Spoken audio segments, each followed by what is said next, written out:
യോഹന്നാൻ്റെ സുവിശേഷം 17-ാം അധ്യായത്തിൻ്റെ 22-ാമത്തെ വാക്യം മുതൽ, നീ എനിക്ക് തന്നിട്ടുള്ള മഹത്വം ഞാൻ അവർക്ക് കൊടുത്തിരിക്കുന്നു. നീ എന്നെ അയച്ചിരിക്കുന്നു എന്നും നീ എന്നെ സ്നേഹിക്കുന്നത് പോലെ അവരെയും സ്നേഹിക്കുന്നു എന്നും ലോകമറിവാൻ നാം ഒന്നായിരിക്കുന്നത് പോലെ അവരും ഒന്നാകേണ്ടതിന് ഞാൻ അവരിലും നീ എന്നിലുമായി അവർ ഐക്യത്തിൽ തികഞ്ഞു വരേണ്ടതിന് തന്നെ. കർത്താവായ യേശുക്രിസ്തു പിതാവായ ദൈവത്തോട് സംസാരിക്കുന്ന ഒരു വാചകമാണ് നമ്മളിപ്പോൾ ഇവിടെ വായിച്ചത്. അവിടെ യേശുക്രിസ്തു പിതാവിനോട് പറയുകയാണ്, നീ എനിക്ക് തന്നിട്ടുള്ള മഹത്വം ഞാൻ അവർക്ക് കൊടുത്തിരിക്കുന്നു. ക്രിസ്തുവിൻ്റെ ശിഷ്യന്മാർക്ക് ക്രിസ്തു ചില മഹത്വങ്ങൾ കൊടുത്തിട്ടുണ്ട് എന്നാണ് ക്രിസ്തു ഇവിടെ പറയുന്നത്. ആ മഹത്വം അത്രയും പിതാവെ നീ എനിക്ക് തന്നിട്ടുള്ള മഹത്വമാണ്, അത് ഞാൻ അവർക്ക് കൊടുത്തിരിക്കുകയാണ്. എന്തിനാണ് കൊടുത്തിരിക്കുന്നതെന്നും കൂടി വിശദീകരിക്കുകയാണ്. നീ എന്നെ സ്നേഹിക്കുന്നുവെന്നും നീ എന്നെ ലോകത്തിലേക്ക് അയച്ചുവെന്നും ഇവർ മുഖാന്തരം ലോകമറിയാണ്ടതിന്, അതുപോലെ തന്നെ നീ എന്നെ സ്നേഹിക്കുന്നത് പോലെ അവരെ സ്നേഹിക്കുന്നു എന്നും ലോകമറിയുവാൻ നാം ഒന്നായിരിക്കുന്നത് പോലെ അവരും ഒന്നാകേണ്ടതിനും ഞാൻ അവരിലും നീ എന്നിലുമായി അവർ ഐക്യത്തിൽ തികഞ്ഞു വരേണ്ടതിന് 2-3 കാര്യമാണ് ഇവിടെ പറയുന്നത്. ഒന്ന്, പിതാവായ ദൈവം എന്നെ ലോകത്തിലേക്ക് അയച്ചു എന്ന് ലോകമറിയണം. മറ്റൊന്ന്, പിതാവൻ യേശുവിനെ സ്നേഹിക്കുന്നത് പോലെ തന്നെ ഈ ശിഷ്യരെയും സ്നേഹിക്കുന്നുണ്ട് എന്നുള്ള കാര്യം ലോകമറിയണം. മറ്റൊരു കാര്യം, പിതാവും പുത്രനും ഒന്നായിരിക്കുന്നത് പോലെ ഈ ശിഷ്യന്മാരും ഐക്യത്തിൽ ഒന്നായിരിക്കുന്നു എന്നും കൂടി തിരിച്ചറിയണം. ഇത്രയും കാര്യങ്ങൾ നടക്കാൻ വേണ്ടിയാണ്, ഇത്രയും കാര്യങ്ങൾ ഇവരിൽ നിറവേറാൻ വേണ്ടിയാണ് നീ എനിക്ക് തന്നിട്ടുള്ള മഹത്വം ഞാൻ ഇവർക്ക് നൽകിയിരിക്കുന്നത്. അപ്പോസ്തലനായ പൗലോസ് തൻ്റെ തെസ്സലോനിക്കർക്ക് എഴുതിയ ലേഖനത്തിൽ ഇങ്ങനെ പറയുന്നുണ്ട്, ഞങ്ങളുടെ സുവിശേഷ ഘോഷണത്താൽ നിങ്ങളെ രക്ഷയ്ക്ക് വിളിച്ചത് യേശുക്രിസ്തുവിൻ്റെ മഹത്വം പ്രാപിപ്പാനല്ലോ. അപ്പോൾ യേശുക്രിസ്തുവിൻ്റെ മഹത്വം എന്ന് പറയുന്നൊരു മഹത്വം, ആ മഹത്വം യേശുക്രിസ്തു പറയുന്നു ഞാൻ ശിഷ്യർക്ക് കൊടുക്കുന്നു. പൗലോസ് പറയുന്നു ആ മഹത്വം പ്രാപിക്കാൻ വേണ്ടിയാണ് ഞങ്ങൾ സുവിശേഷത്താൽ നിങ്ങളെ വിളിച്ചിരിക്കുന്നത്. അപ്പം എല്ലാ സുവിശേഷ പ്രസംഗകരുടെയും ലക്ഷ്യം ക്രിസ്തുവിൻ്റെ മഹത്വം ഈ വിശ്വസിക്കുന്നവർക്ക് ലഭിക്കാൻ വേണ്ടിയിട്ടാണ്. ഇനി എന്താണ് ഈ ക്രിസ്തുവിൻ്റെ മഹത്വത്തിൻ്റെ പ്രത്യേകത എന്ന് നമുക്കൊന്ന് ചിന്തിക്കണം. അപ്പോൾ അതിനു മുമ്പായിട്ട് ഈ പിശാചും തൻ്റെ ഒരു മഹത്വത്തെക്കുറിച്ച് പറയുന്നൊരു ഭാഗമുണ്ട്. ചില കാര്യങ്ങൾ ചെയ്യാമെങ്കിൽ ഞാൻ ചില മഹത്വങ്ങൾ നിനക്ക് തരാം എന്ന് പറയുന്നൊരു ഭാഗം ബൈബിളിൽ പിശാച് സംസാരിക്കുന്നൊരു വാക്ക് ബൈബിളിലുണ്ട്. അത് വേറെയുമല്ല, ലൂക്കോസിൻ്റെ സുവിശേഷം 4-ാം അധ്യായമാണ്. 4-ാം അധ്യായത്തിൻ്റെ 6-ാം വാക്യത്തിൽ പിശാച് ഇങ്ങനെയാണ് പറയുന്നത്, ഈ അധികാരമൊക്കെയും, അതായത് 5 മുതലുള്ള വാക്യത്തിൽ ഇങ്ങനെ, പിന്നെ പിശാച് അവനെ മേലോട്ട് കൂട്ടിക്കൊണ്ടുപോയി ലോകത്തിലെ സകല രാജ്യങ്ങളെയും ക്ഷണനേരത്തിൽ അവന് കാണിച്ചു. ഈ അധികാരമൊക്കെയും അതിൻ്റെ മഹത്വവും നിനക്ക് തരാം, അതെങ്കലേൽപ്പിച്ചിരിക്കുന്നു, എനിക്ക് മനസ്സുള്ളവന് ഞാനത് കൊടുക്കുന്നു. അപ്പം ലോകത്തിൻ്റെ മഹത്വം, ലോകത്തിൽ നിന്ന് കിട്ടാവുന്ന ലോകത്തിൻ്റെ അധികാരം, അതിൽ നിന്ന് കിട്ടുന്ന മഹത്വങ്ങൾ, അതിൻ്റെ ശ്രേഷ്ഠതകളൊക്കെ എങ്കലേൽപ്പിക്കുന്നു. പറഞ്ഞിരിക്കുന്നത് പിശാചാണ്. പിശാച് ഇത് സംസാരിക്കുന്നത് യേശുക്രിസ്തുവിനോടുമാണ്. യേശുക്രിസ്തു പറയുന്നു, പിതാവെ നീ എനിക്ക് തന്നിട്ടുള്ള മഹത്വം. ഇപ്പം യേശുക്രിസ്തുവിന് പിശാച് കൊടുത്ത മഹത്വമല്ല, പിതാവായ ദൈവം കൊടുത്ത മഹത്വമാണ്. ആ മഹത്വം യേശു തൻ്റെ ശിഷ്യന്മാർക്ക് അവരാവശ്യപ്പെടാതെ തന്നെ, ഒരു ഡിമാൻഡും ഇല്ലാതെ തന്നെ കൊടുത്തിരിക്കുന്നു. ആ ശിഷ്യന്മാരിൽ ഒരാൾ പറയുക, ഞങ്ങൾ സുവിശേഷം പറഞ്ഞ് നിങ്ങളെ വിളിച്ചത് തന്നെ ഈ യേശുക്രിസ്തുവിൻ്റെ മഹത്വം നിങ്ങൾക്ക് ലഭിക്കാൻ വേണ്ടിയിട്ടാണെന്നും പറയുന്നു. എന്നാൽ ഇവിടെ പിശാച് ഡിക്ലെയർ ചെയ്യുന്നൊരു കാര്യം, ഇതാ ലോകത്തിൻ്റെ സകല രാജ്യങ്ങളെയും നോക്കുക, ആ രാജ്യങ്ങളുടെ അധികാരങ്ങളെ നോക്കുക, അവിടെയുള്ള മഹത്വങ്ങളെ നോക്കുക, ആ മഹത്വം അത്രയും എനിക്ക് പരമേൽപ്പിക്കപ്പെട്ടിരിക്കുകയാണ്, എനിക്ക് കിട്ടി, എൻ്റേതാണ്. ആര് പറയുക? പിശാച് പറയുക. ഇത് ഞാൻ എനിക്കിഷ്ടമുള്ളവർക്ക് കൊടുക്കും. ആർക്കിഷ്ടമുള്ളവർക്ക്? പിശാചിന് ഇഷ്ടമുള്ളവർക്കാണ് ആ ലോകത്തിൻ്റെ മഹത്വം കൊടുക്കുന്നത്. ഇനി വിഷയം കിടക്കുന്നത്, നമ്മളിൽ ആരുടെ മഹത്വം ഇരിക്കുന്നത്? നിങ്ങൾ പ്രാപിച്ചത് ആരുടെ മഹത്വം? നിങ്ങൾക്ക് ഞാൻ ഈ അടുത്ത സമയത്ത് ചില സഹോദരങ്ങളോട് ചോദിച്ചു, നിങ്ങൾ രക്ഷിക്കപ്പെട്ടു, യേശുവിനെ സ്വീകരിച്ചു, ചിലർ പെന്തക്കോസിലാണ്. ഓക്കെ, നിങ്ങൾ പെന്തക്കോസിൽ പോയിട്ട് നിങ്ങൾക്ക് എന്ത് കിട്ടി? സഹോദരങ്ങളെ, ഞാൻ നിങ്ങളോട് ചോദിക്കുകയാണ്, നിങ്ങൾ വിശ്വാസ ജീവിതത്തിലേക്ക് വന്നു. ഒരുപാട് നിന്നയും പരിഹാസവും ആക്ഷേപവും ഒക്കെ കേട്ടാണ് ഈ മാർഗ്ഗത്തിൽ എല്ലാവരും വരുന്നത്, എനിക്കറിയാം. ആരും ഈ മാർഗ്ഗത്തിൽ വന്നതിൻ്റെ പേരിൽ മറ്റുള്ളവരാൽ അഭിനന്ദനങ്ങളൊന്നും കേൾക്കേണ്ടി വന്നിട്ടില്ല. യേശുക്രിസ്തുവിൻ്റെ ശിഷ്യത്വം സ്വീകരിക്കാൻ ഒരുത്തം തീരുമാനിച്ചാൽ അവൻ്റെ ബന്ധുക്കൾ, വീട്ടുകാരെ, കൂട്ടുകാരൊക്കെ അവനെ പരിഹസിക്കും, നാട്ടുകാരും പരിഹസിക്കും. ഇതെല്ലാം സഹിച്ചാണ് ഈ മാർഗ്ഗത്തിൽ വന്നത്. ഓക്കെ, അങ്ങനെ മാർഗ്ഗത്തിൽ വന്ന് വളരെ വർഷങ്ങളായി നിലനിൽക്കുന്ന പലരുമുണ്ട്. ചിലരൊക്കെ പെട്ടെന്ന് തന്നെ പിന്മാറിപ്പോകുന്നവരുമുണ്ട്. ഈ നിൽക്കുന്നവരായിട്ടുള്ള നിങ്ങളോട് ഞാൻ ചോദിക്കുന്നത്, നിങ്ങൾ യേശുക്രിസ്തുവിൻ്റെ അടുക്കൽ വന്നിട്ട് നിങ്ങൾക്ക് എന്ത് ലഭിച്ചു? അങ്ങനെ ഒരു ചോദ്യം ഞാൻ ചോദിച്ചാൽ, പലരോടും ചോദിച്ചു കേട്ടു, ചോദിച്ചാൽ മിക്കവാറും ആളുകളുടെ മറുപടി എൻ്റെ കടബാധ്യത മാറിക്കിട്ടി, എൻ്റെ വീടിൻ്റെ സ്ഥിതി മാറിക്കിട്ടി, അല്ലെങ്കിൽ എൻ്റെ രോഗം മാറിക്കിട്ടി. അങ്ങനെ ലോകത്തിലെ ഒത്തിരി തന്നെ മക്കളെ ദൈവം ഇപ്പോൾ നല്ലൊരു നിലവാരത്തിലെത്തിച്ചു. ഒരു ഗതി പരഗതി ഇല്ലാതിരുന്ന അവിടെ നിന്നൊക്കെ ഇപ്പോൾ പിള്ളേർ അമേരിക്കയിൽ പോയില്ല, അവിടെ പോയി, ഇവിടെ പോയി. അപ്പോൾ ഈ ലോകത്തിൻ്റെ ഈ ഭൂമിയിലെ കാര്യങ്ങളാണ് യേശുക്രിസ്തുവിൽ നിന്ന് കിട്ടിയതായി ഇവർ നമുക്ക് ചൂണ്ടിക്കാണിക്കുന്നത്. നമുക്കത് കാണാൻ പറ്റും. എന്നാൽ യേശു പറയുന്നത്, പിതാവേ നീ എനിക്ക് തന്നിട്ടുള്ള മഹത്വം അതേത് മഹത്വമാണ്? അതെന്തായാലും സാത്താൻ്റെ വാക്കിനകത്ത് നമുക്ക് ഉറപ്പാണ്, ഈ ലോകത്തിൻ്റെ അധികാരവും ലോകത്തിൻ്റെ മഹത്വവും അല്ല. അതെല്ലാം സാത്താൻ ഇഷ്ടമുള്ളവർക്ക് കൊടുക്കുമെന്നാണ് സാത്താൻ യേശുവിനോട് പോലും പറഞ്ഞിരിക്കുന്നത്. അതിന് സാത്താൻ പറയുന്ന പണി ചെയ്യുകയും വേണം. ചെറുതായിട്ടൊന്ന് കോംപ്രമൈസ് ചെയ്യണം സാത്താനുമായിട്ട്, ഒന്ന് നമസ്കരിക്കണം, അവനെ ഒന്ന് അംഗീകരിക്കണം, അത്രയേ ഉള്ളൂ.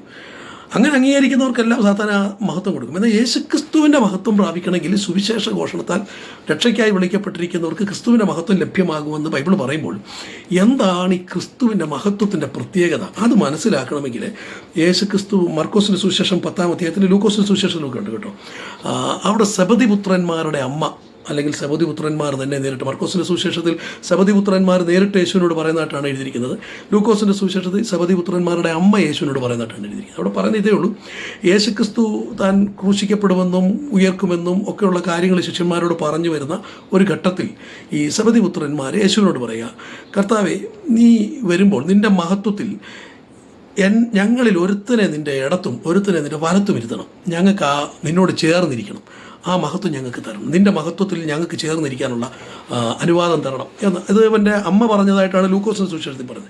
അപ്പോൾ യേശു പറഞ്ഞു, ഓക്കെ, അങ്ങനെ ചെയ്യണമെങ്കിൽ ഞാൻ കുടിക്കുന്ന പാനപാത്രം കുടിക്കണം, ഞാൻ ഏൽക്കുന്ന സ്നാനം ഏൽക്കണം, തയ്യാറുണ്ടോ? അതൊക്കെ ചെയ്യും. ഓക്കെ, നിങ്ങളതെല്ലാം ചെയ്യും, ഞാൻ അനുഭവിച്ച കഷ്ടങ്ങളൊക്കെ നിങ്ങൾ സഹിക്കാൻ എനിക്കറിയാം. എങ്കിലും എൻ്റെ ഇടത്തും വലത്തും ഇരിക്കേണ്ടത് ആരാണെന്ന് തീരുമാനിക്കുന്നത് ഞാനല്ല, സ്വർഗസ്വനായ എൻ്റെ പിതാവാണ്. അപ്പോൾ ഇതിങ്ങനെ അവരോട് സംസാരിച്ചുകൊണ്ടിരിക്കുമ്പോൾ ഇപ്പുറത്ത് 10 ശിഷ്യന്മാർ, 12 ശിഷ്യന്മാരാണല്ലോ മൊത്തം, ഈ 10 ശിഷ്യന്മാർ മാറി നിന്ന് പിറുപിറുക്കുക, അവർക്ക് കൂടുതൽ പറ്റിയിരിക്കണം, അവർക്ക് 1-ാം സ്ഥാനം കിട്ടണം, അതന്നെ ഞങ്ങൾ തന്നെ എന്നുള്ള രീതിയിലായിരിക്കും. നമുക്കൊക്കെ സ്വാഭാവികമായിട്ട് ഈ ആഗ്രഹങ്ങളെല്ലാം നമ്മുടെ എല്ലാവരുടെയും ഉള്ളിലുണ്ട്. എൻ്റെ മക്കൾക്കായിരിക്കണം ഏറ്റവും 1-ാം സ്ഥാനം, ഏത് കാര്യത്തിലും എനിക്കായിരിക്കണം അതിൻ്റെ പ്രഥമ പരിഗണന കിട്ടേണ്ടതെന്ന് ആഗ്രഹിക്കുന്നതാര്. അപ്പം ഇത് തന്നെയാണ് ഈ സെബദിപുത്രന്മാരുടെ അമ്മയും ആഗ്രഹിച്ചത്, തന്നെയാണ് സെബദിപുത്രന്മാരും ആഗ്രഹിച്ചത്. അപ്പം യേശുക്രിസ്തു ഇവരോട് ഇത് സംസാരിക്കുമ്പോൾ 10 ശിഷ്യന്മാർ മാറി നിന്ന് പിറുവിറുക്കുന്ന സമയത്ത് യേശു ഈ 10 ശിഷ്യന്മാരോട് പറയുകയാണ്, ദേ അവരിൽ കർത്തൃത്വം നടക്കുന്നത് ഈ ലോകത്തിൻ്റെ മഹത്തുക്കളാണ്. അപ്പോൾ ഈ ലോകത്തിൻ്റെ ഒരു മഹത്വമാണ് ഈ 1-ാം സ്ഥാനം പരിഗണന. എന്നിട്ട് യേശു വീണ്ടും അവരോട് പറയുകയാണ്, നിങ്ങളങ്ങനെ ആകരുത്. എന്നിട്ട് യേശുക്രിസ്തു സ്വന്തം മഹത്വത്തെ വെളിപ്പെടുത്തിക്കൊണ്ട് പറയുന്നൊരു വേദഭാഗം മർക്കോസിൻ്റെ സുവിശേഷം 10-ാം അധ്യായത്തിൻ്റെ 43-ാമത്തെ വാക്യം മുതൽ ഇങ്ങനെ പറയുന്നത്, നിങ്ങളുടെ ഇടയിൽ അങ്ങനെ അരുത്, നിങ്ങളിൽ മഹാനാകുവാൻ ഇച്ഛിക്കുന്നവനെല്ലാം നിങ്ങളുടെ ശുശ്രൂഷക്കാരനാകണം, നിങ്ങളിൽ 1-ാമനാകുവാൻ ഇച്ഛിക്കുന്നവനെല്ലാം നിങ്ങളുടെ എല്ലാവർക്കും ദാസനാകണം. മനുഷ്യപുത്രൻ ശുശ്രൂഷ ചെയ്യിപ്പാനല്ല, ശുശ്രൂഷിപ്പാനും അനേകർക്ക് വേണ്ടി തൻ്റെ ജീവനെ മറുവിലയായി കൊടുപ്പാനും അത്രേ വന്നത്. അപ്പോൾ യേശുക്രിസ്തുവിൻ്റെ മഹത്വം അതാ. യേശുക്രിസ്തു 1-ാം സ്ഥാനത്ത് നിൽക്കാനല്ല, യേശുക്രിസ്തു എന്താ പറയണ്ടേ, യേശു പറയുക, ഞാൻ ശുശ്രൂഷ ചെയ്യിക്കാനല്ല, ചെയ്യാനും അനേകർക്ക് വേണ്ടി എൻ്റെ പ്രാണനെ മറുവിലയായി കൊടുക്കാനുമായിട്ടാണ് വന്നത്. അപ്പോൾ യേശുക്രിസ്തു ക്രൂശിക്കപ്പെടാനായിട്ടാണ് വന്നതെന്നും യേശുക്രിസ്തു മറ്റുള്ളവരുടെ ദാസനായി നിൽക്കാനാണ് ഇഷ്ടപ്പെട്ടതെന്നും യേശുക്രിസ്തു സ്വന്തം ശിഷ്യന്മാരോട് പറയുക, നിങ്ങളിൽ 1-ാമനാകാനായിട്ട് ആരെങ്കിലും ആഗ്രഹിക്കുന്നെങ്കിൽ മറ്റുള്ളവരുടെ ദാസനാകട്ടെ. യേശുക്രിസ്തുവിൻ്റെ വരവിനെക്കുറിച്ചൊക്കെ പൗലോസ് അപ്പോസ്തലനും ഫിലിപ്പിയർക്ക് എഴുതിയ ലേഖനത്തിലൊക്കെ പറയുന്നു, അവൻ ദാസരൂപമെടുത്തു നമ്മുടെ ഇടയിൽ പാർത്തുന്നതാണ്. ദാസൻ്റെ രൂപത്തിലും ഭാവത്തിലുമാണ്. ഈ യേശുക്രിസ്തുവിനെ പിടിച്ചു കെട്ടാൻ വേണ്ടി പടയാളികൾ വരുമ്പോൾ ഈ ആൾക്കൂട്ടത്തിനകത്ത് യേശുക്രിസ്തു ആരാന്നറിയത്തില്ല. കാരണം ഡ്രസ് കോഡ് പോലും ആ ഡ്രസ് കോഡ് വെച്ച് പോലും യേശുക്രിസ്തുവിനെ തിരിച്ചറിയാൻ പറ്റത്തില്ല. കാരണം ആ 12 ശിഷ്യന്മാരുടെ കൂട്ടത്തിലും അവനും അവരെ പോലെ തന്നെയായിരുന്നു. അതുകൊണ്ട് ചുംബിച്ച് കാണിക്കേണ്ട ഒരു സ്ഥിതിയാണ് ഈ യൂദായിക്ക് വന്നതായിട്ടൊക്കെ വേദോസം പഠിപ്പിക്കുന്നത്. ഈ യേശുക്രിസ്തുവിൻ്റെ മഹത്വം ലഭിച്ച പൗലോസ് പറയുന്നുണ്ട്, ഞങ്ങൾ ലോകത്തിൻ്റെ എന്താ പറയണ്ടേ, ലോകത്തിൻ്റെ മുമ്പിൽ ഞങ്ങൾ പേക്കോലങ്ങളെപ്പോലെ ആകുന്നു എന്നുള്ള വേദഭാഗങ്ങളൊക്കെ ഉണ്ട്. നിങ്ങൾ മഹത്തുക്കൾ, ഞങ്ങൾ മാനഹീനർ, ഞങ്ങൾ ലോകത്തിൻ്റെ കൂത്തുകാഴ്ചയായിരിക്കുന്നു എന്നൊക്കെ പറയുന്ന വേദഭാഗങ്ങളുണ്ട്. അതെല്ലാം പൗലോസ് പറയുന്നത്, ഞങ്ങൾ ഈ കഷ്ടമെല്ലാം അനുഭവിക്കുന്നത് നിങ്ങളെ നയിക്കാൻ വേണ്ടി, നിങ്ങളുടെ മഹത്വമാണ് ഞങ്ങളുടെ ഈ കഷ്ടം എന്ന് പറയുന്ന വേദഭാഗമുണ്ട്. ഞാൻ പറഞ്ഞു വരുന്നത്, ഈ പൗലോസ് പറയുന്ന വേദഭാഗം മറ്റൊരു ഭാഗത്ത് ഇങ്ങനെ പറയുന്നുണ്ട്, നിങ്ങൾ സ്വന്തം ഗുണമല്ല മറ്റുള്ളവൻ്റെ ഗുണം തന്നെ അന്വേഷിക്കട്ടെ. യേശു കർത്താവും ഇത് തന്നെയാണ് നമ്മളെ പഠിപ്പിച്ചിട്ടുള്ളത്. നിങ്ങളിൽ മുമ്പനാകാൻ ഇച്ഛിക്കുന്നവൻ പുറകിൽ നിൽക്കട്ടെ, എളിമയായിരിക്കട്ടെ. ഇങ്ങനെ ഇതൊക്കെയാണ് യേശുക്രിസ്തുവിൻ്റെ മഹത്വം. യേശുക്രിസ്തു ക്രൂശിക്കപ്പെടാൻ, മരിക്കാൻ വേണ്ടിയാണ് വന്നത്. ആ മരണത്തെക്കുറിച്ച് പറഞ്ഞു കഴിഞ്ഞാൽ യേശുക്രിസ്തു എന്തിനാണ് മരിക്കാൻ തയ്യാറായത്? വേറൊരു ഭാഗത്ത് ഇങ്ങനെ പറയുന്നുണ്ട്, നമ്മെ സമ്പന്നനാക്കേണ്ടതിന് അവൻ ദരിദ്രനായി തീർന്ന ദൈവകൃപ. വേറെടുത്ത് പറയുന്നു, അവൻ വേർപാടിൻ്റെ നടുച്ചുവരിടിച്ചു കളഞ്ഞ് എല്ലാവരെയും ഒന്നാക്കി തീർക്കുന്നു, ഒരു ശരീരമാക്കി തീർക്കുന്നു. ഇതിനാണ് യേശുക്രിസ്തു ക്രൂശിക്കപ്പെട്ടത്. ഇതൊക്കെയാണ് യേശുക്രിസ്തുവിൻ്റെ മഹത്വം. അപ്പം യേശുക്രിസ്തുവിൻ്റെ സുവിശേഷം കേട്ട് രക്ഷിക്കപ്പെട്ട് ക്രിസ്തുവിലായിരിക്കുന്ന സഹോദരങ്ങളോട് ഞാനൊന്ന് ചോദിച്ചോട്ടെ, ക്രിസ്തുവിൻ്റെ ഈ മഹത്വം നിങ്ങൾക്ക് പ്രാപിക്കാൻ കഴിഞ്ഞിട്ടുണ്ടോ? അതോ നിങ്ങൾ പ്രാപിച്ചു എന്ന് പറഞ്ഞ് ചൂണ്ടിക്കാണിക്കുന്ന മഹത്വമെല്ലാം ഈ ലോകത്തിൽ നിന്ന് കിട്ടിയ മഹത്വങ്ങളാണോ? ഒന്ന് സ്വയപരിശോധന നടത്തുന്നത് നല്ലതാണ്. യേശുക്രിസ്തുവിൻ്റെ ശിഷ്യത്വത്തിലേക്ക് വന്നിരിക്കുന്ന, അല്ലെങ്കിൽ യേശുക്രിസ്തുവിൽ വിശ്വസിച്ച് അടുത്ത് വന്ന സഹോദരങ്ങളെ, നിങ്ങൾക്ക് ക്രിസ്തുവിൻ്റെ മഹത്വം പ്രാപിച്ചു എന്ന് നിങ്ങൾക്ക് സാക്ഷ്യപ്പെടുത്താൻ കഴിയുമെങ്കിൽ നിങ്ങൾക്ക് പറയാൻ പറ്റണം. എന്താണെന്നറിയാമോ? ഞാൻ ദരിദ്രനായി മറ്റൊരാളെ സമ്പന്നനാക്കേണ്ടതിന്, മറ്റൊരാളെ ഉയർത്തേണ്ടതിന് ഞാൻ ദരിദ്രനായി എന്ന് നിങ്ങൾക്ക് സാക്ഷ്യം പറയാൻ പറ്റുന്നുണ്ടോ? അതോ നിങ്ങൾ ഇവിടെ വന്നിട്ട് നിങ്ങൾക്ക് സമ്പത്ത് കിട്ടിയ സാക്ഷ്യമാണോ നിങ്ങൾ പറയുന്നത്? ക്രിസ്തുവിൻ്റെ സാക്ഷ്യം നിങ്ങളെ സമ്പന്നനാക്കേണ്ടതിന് അവൻ ദരിദ്രനായി എന്നുള്ളതാണ്. മറ്റൊരിടത്ത് യേശു പറയുന്നു, പൗലോസ് പറയുന്നു, അവൻ ക്രൂശിക്കപ്പെട്ടത് വേർപാടിൻ്റെ നടിച്ചുവരിടിച്ചു കളഞ്ഞിട്ട് സകല ജാതികളെയും ഒന്നാക്കി ഒരു ശരീരമാക്കി അവനോട് ചേർത്ത് അവൻ്റെ ശരീരത്തിൻ്റെ ഭാഗമാക്കി തീർന്നു. ഇത് നിങ്ങൾക്ക് പറയാൻ പറ്റുന്നുണ്ടോ? സകല മനുഷ്യരെയും ഒന്നായി കണ്ടുകൊണ്ട്. സുവിശേഷത്തിൻ്റെ മർമ്മത്തെക്കുറിച്ച് തന്നെ പൗലോസ് അപ്പോസ്തലൻ പറയുന്നത്, ജാതികളും സുവിശേഷത്താൽ ഏക ശരീരസ്ഥരും വാഗ്ദത്തത്തിൽ പങ്കാളികളും കൃപയ്ക്ക് കൂട്ടവകാശികളും എന്നൊക്കെ പറയുന്ന വേദഭാഗമുണ്ട്. അപ്പം ആ നിലയിൽ ആണ് ഞാൻ ആയിത്തീർന്നിരിക്കുന്നത്. എനിക്ക് ലഭിച്ച ഏറ്റവും വലിയ അനുഗ്രഹം, അല്ലെങ്കിൽ ഞാൻ യേശുക്രിസ്തുവിലായതുകൊണ്ട് ക്രിസ്തുവിൻ്റെ മഹത്വം എനിക്ക് ലഭിച്ചു എന്ന സാക്ഷ്യം പറയാൻ പറ്റുന്നുണ്ട്. ഞാൻ ക്രിസ്തുവിലായി എന്ത് കിട്ടി എന്നാണ് നിങ്ങൾ ചോദിക്കുന്നെങ്കിൽ എനിക്ക് കിട്ടിയത് ക്രിസ്തുവിൻ്റെ മഹത്വമാണ്. ക്രിസ്തുവിൻ്റെ മഹത്വം എന്ന് പറയുന്നത് ശുശ്രൂഷ ചെയ്യിക്കുകയല്ല, ചെയ്യാനും അനേകർക്ക് വേണ്ടി സ്വന്തം പ്രാണനെ മറുവിലയായി കൊടുക്കാനുമായിട്ടാണ് വന്നത്. അവൻ ഞങ്ങളെ പഠിപ്പിച്ചത് ദാസനാകുക. അതുകൊണ്ട് എനിക്കതിനുള്ള കൃപ ലഭിച്ചു, എനിക്ക് ആ മഹത്വം കിട്ടി. ഞാൻ മറ്റുള്ളവരുടെ ദാസനായി നിൽക്കാൻ ആഗ്രഹിക്കുന്നു. മറ്റുള്ളവരെ ഉയർത്തേണ്ടതിന് ഞാൻ സ്വയം എന്നെ താഴ്ത്തുന്നു. ഞാൻ മറ്റുള്ളവരെ സമ്പന്നതയിലേക്ക് നയിക്കേണ്ടതിന് ഞാൻ സ്വയം ദാരിദ്ര്യത്തിലേക്ക് പോകുന്നു എന്നൊക്കെ പറയാനായിട്ട് നമുക്ക് കഴിയുന്നുണ്ടോ എന്നൊരു പരിശോധന നടത്തണം. എങ്കിൽ മാത്രമേ ഇവിടെ നമ്മൾ വായിക്കുമ്പോൾ ഇതേ യോഹന്നാൻ്റെ ആ വാക്യത്തിൽ അടുത്ത ഭാഗം എന്താണെന്നറിയാമോ? അടുത്തത്, കർത്താവേ, നീ തന്ന മഹത്വം ഞാൻ ഇവർക്ക് കൊടുത്തിരിക്കുന്നു, നമ്മിൽ ഒരുവരെ പോലെ തികഞ്ഞവൻ എന്നൊക്കെ പറഞ്ഞ ഭാഗങ്ങളെല്ലാം പറഞ്ഞു. നീ എന്നെ സ്നേഹിച്ചതുപോലെ ഇവരെയും സ്നേഹിക്കുന്നു എന്ന് ലോകം അറിയുവാൻ ഇവർ ഒന്നായിരിക്കുന്നത് പോലെ, നാം ഒന്നായിരിക്കുന്നത് പോലെ ഇവരും ഒന്നാകേണ്ടതിന് ഞാൻ അവരിൽ നീ എന്നിലുമായി അവർ ഐക്യത്തിൽ തികഞ്ഞവരാകേണ്ടത് തന്നെ എന്ന് പറഞ്ഞതിന് ശേഷം അടുത്തൊരു പ്രസക്തമായ ഭാഗമുണ്ട്. അതുകൂടെ പറഞ്ഞ് ഞാൻ അവസാനിപ്പിക്കാം. അതിങ്ങനെയാണ് പറയുന്നത്, പിതാവേ, നീ ലോകസ്ഥാപനത്തിന് മുമ്പേ എന്നെ സ്നേഹിച്ചിരിക്കുക കൊണ്ട് എനിക്ക് നൽകിയ മഹത്വം നീ എനിക്ക് തന്നിട്ടുള്ളവർ കാണേണ്ടതിന്. നീ തന്ന മഹത്വം ഞാൻ കൊടുത്തു എന്ന് പറയുന്നൊരു ഭാഗം ആണ് ആദ്യം പറഞ്ഞത്. രണ്ടാമത് പറഞ്ഞത്, ലോകസ്ഥാപനത്തിന് മുമ്പേ എനിക്ക് നിൻ്റെ അടുക്കലൊരു മഹത്വമുണ്ട്, നീ എനിക്ക് തന്നിട്ടുള്ളൊരു മഹത്വമുണ്ട് ലോകസ്ഥാപനത്തിന് മുമ്പേ. ആ മഹത്വം കൂടി ഇവർ കാണണം. അവർ കാണേണ്ടതിനും ഞാൻ ഇരിക്കുന്ന ഇടത്ത് അവരും എന്നോടുകൂടെ ഇരിക്കണമെന്നും ഞാൻ ഇച്ഛിക്കുന്നു. മനസ്സിലായോ? അപ്പോൾ ഈ ക്രിസ്തു തന്ന മഹത്വം, അല്ലെങ്കിൽ ക്രിസ്തു പിതാവ് ഏൽപ്പിച്ച മഹത്വം, ക്രിസ്തുവിലുള്ള മഹത്വം ആരൊക്കെയാണോ പ്രാപിച്ചിരിക്കുന്നത്, ആർക്കൊക്കെയാണോ ലഭിച്ചിരിക്കുന്നത്, അവരെക്കുറിച്ച് കർത്താവ് പ്രാർത്ഥിക്കുകയാണ്. ആ മഹത്വം ഞാൻ ആർക്കാണോ കൊടുത്തിരിക്കുന്നത് അവർ ഒരു കാര്യം കൂടി കാണും. ഏതാണെന്നറിയാമോ? ലോകസ്ഥാപനത്തിന് മുമ്പേ നീ എനിക്ക് തന്നിട്ടുള്ളൊരു മഹത്വമുണ്ട്, നിൻ്റെ അടുക്കലുണ്ടായിരുന്നൊരു മഹത്വം. ആ മഹത്വം ഇവർ കാണും. ചുരുക്കി പറഞ്ഞാൽ ഈ യേശുക്രിസ്തുവിൻ്റെ ഈ മഹത്വം, സാത്താൻ ചൂണ്ടിക്കാണിച്ച മഹത്വങ്ങളല്ല കേട്ടോ. ലോകത്തിൻ്റെ അധികാരവും ലോകത്തിൻ്റെ സമ്പത്തും ലോകത്തിൻ്റെ കറൻസി കൊണ്ടുണ്ടാക്കിയ നേട്ടങ്ങളും കാര്യങ്ങളും ഒന്നുമല്ല കേട്ടോ. ഈ ക്ഷയിച്ചു പോകുന്ന, നശിച്ചു പോകുന്ന, ദ്രവിച്ചു പോകുന്ന ഈ ശരീരത്തിൽ കിട്ടിയ സുഖവും സൗഖ്യവും ആരോഗ്യവും ഒന്നുമല്ല കേട്ടോ. മറിച്ച് തന്നെത്താൻ താഴ്ത്താൻ കഴിഞ്ഞ, മറ്റുള്ളവരുടെ ദാസനാകാൻ കഴിഞ്ഞ, മറ്റുള്ളവർക്ക് വേണ്ടി പ്രാണനെ കൊടുക്കാൻ കഴിഞ്ഞ, മറ്റുള്ളവരെ ഉയർത്താൻ വേണ്ടി സ്വയം താഴ്ത്തേണ്ടി വരുന്ന സാഹചര്യം, അതൊക്കെ സന്തോഷത്തോടെ സഹിക്കാൻ കഴിയുന്ന ആ ഒരു മഹത്വകരമായ സവിശേഷതകൾ, ആ സവിശേഷതയാണ് യേശുക്രിസ്തു ശിഷ്യന്മാർക്ക് കൊടുക്കുന്നത്. അതാണ് സുവിശേഷത്തിലൂടെ ലക്ഷ്യമിടുന്ന കാര്യവും. ആ മഹത്വം പ്രാപിച്ചവർ മാത്രമേ എവിടെ എത്തുകയുള്ളൂ?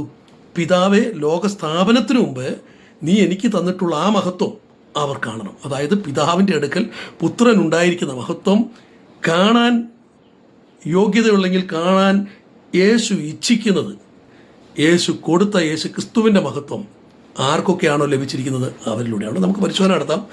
എന്തായാലും ഈ ലോകം ഇങ്ങനെ അധികം നാൾ പോകുകയില്ല. ഇനി അത് അധികം നാൾ പോയാലും നമ്മൾ അധികം നാളൊന്നും ഇവിടെ കാണാൻ പോകുന്നില്ല. ഇപ്പം തന്നെ ബൂസ്റ്റർ ഡോസൊക്കെ എടുത്തതിൻ്റെ കുഴപ്പം കൊണ്ട് ഓരോരുത്തർ അറ്റാക്ക് വന്ന് മരിക്കുകയാണെന്നൊക്കെയാണ് പറഞ്ഞത്. എന്തായാലും അതാണേലും അല്ലെങ്കിലും എങ്ങനെയെങ്കിലുമൊക്കെ നാളെ ഇത് ലോകത്തും നമ്മൾ പോകും. പക്ഷെ പോയി കഴിഞ്ഞാൽ പ്രിയപ്പെട്ടവരെ, ക്രിസ്തു ഇരിക്കുന്ന ഇടമായ ഉയരത്തിലുള്ളത് നിങ്ങൾ ചിന്തിക്കുന്നുണ്ടെങ്കിൽ, ആ മഹത്വം നിങ്ങൾക്ക് കാണണമെങ്കിൽ, നമുക്ക് കാണണമെങ്കിൽ, ക്രിസ്തു ഇപ്പോൾ തന്നെ തന്നിരിക്കുന്ന ക്രിസ്തുവിൻ്റെ മഹത്വമുണ്ടല്ലോ, നമ്മുടെ മുമ്പിൽ വെളിപ്പെടുത്തിയിരിക്കുന്ന ആ മഹത്വം നമുക്ക് ആർജിക്കുവാൻ കഴിയണം.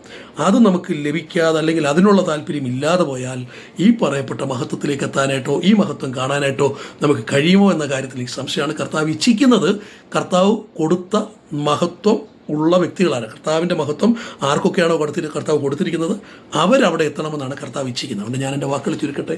നമുക്ക് സ്വയം പരിശോധിക്കാം. കർത്താവിൻ്റെ മഹത്വം എനിക്ക് ലഭിച്ചിട്ടുണ്ടോ? അതോ എൻ്റെ സാക്ഷികൾ മുഴുവൻ ഞാൻ യേശുക്രിസ്തുവിലായതുകൊണ്ട് എനിക്ക് കിട്ടിയ മഹത്വം എന്ന് പറഞ്ഞ് ഞാൻ ലോകക്കാരുടെ മുമ്പിൽ ചൂണ്ടിക്കാണിക്കുന്നത് മുഴുവൻ സാത്താൻ യേശുവിനോട് പ്രോമിസ് ചെയ്ത മഹത്വങ്ങളൊക്കെ തന്നെയാണോ എന്ന് നമുക്കൊന്ന് പരിശോധിക്കാം. ദൈവം നമ്മളെല്ലാവരെയും സഹായിക്കട്ടെ.